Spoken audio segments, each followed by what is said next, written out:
I understand you're trying to first solve the first challenge, which is always majority of us our challenge, that it's school fees.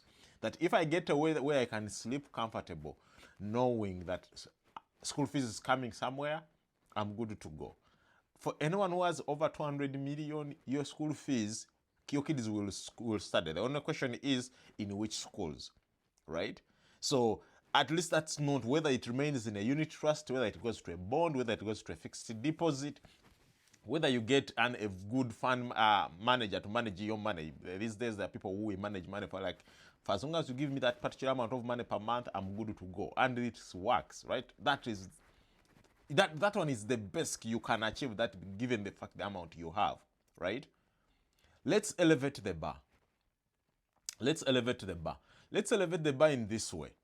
Let's chase something that sometimes feels unattainable, but with the kind of money that you have, it's attainable. At the age where you are, I'm not going to ask the age of madam, because they'll be like,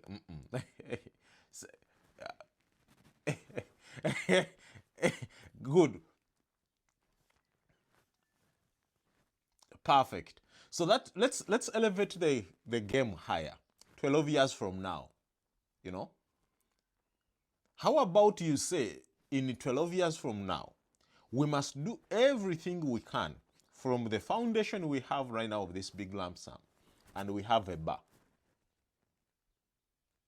That means your goal, your setup, and your investment, and your aggressiveness of that is going to be different.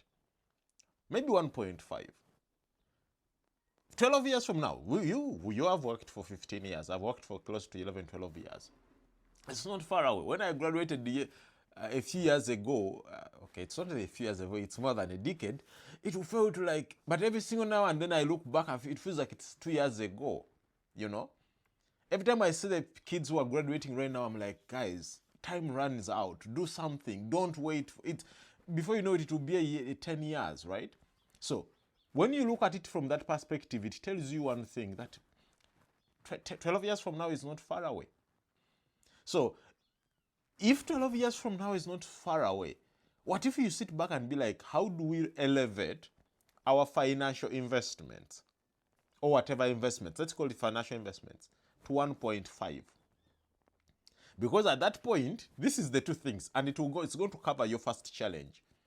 By the time you reach a 1.5 billion, at that point you are almost making close to that exact amount of money you have right now.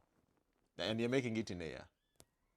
At that point, there is no school in Kampala that your kids will never go to, because you're making 200 million a year. And that's the bare minimum. If you have invested it very well, it's extremely different. In a year, in a month, you're making close to 20 million. But it's going to take some aggressiveness over that. Now, will you sleep better as it grows faster? Yes. But because now your goal is different, your goal might be maybe to even retire early, or to... can you hear me? Yeah.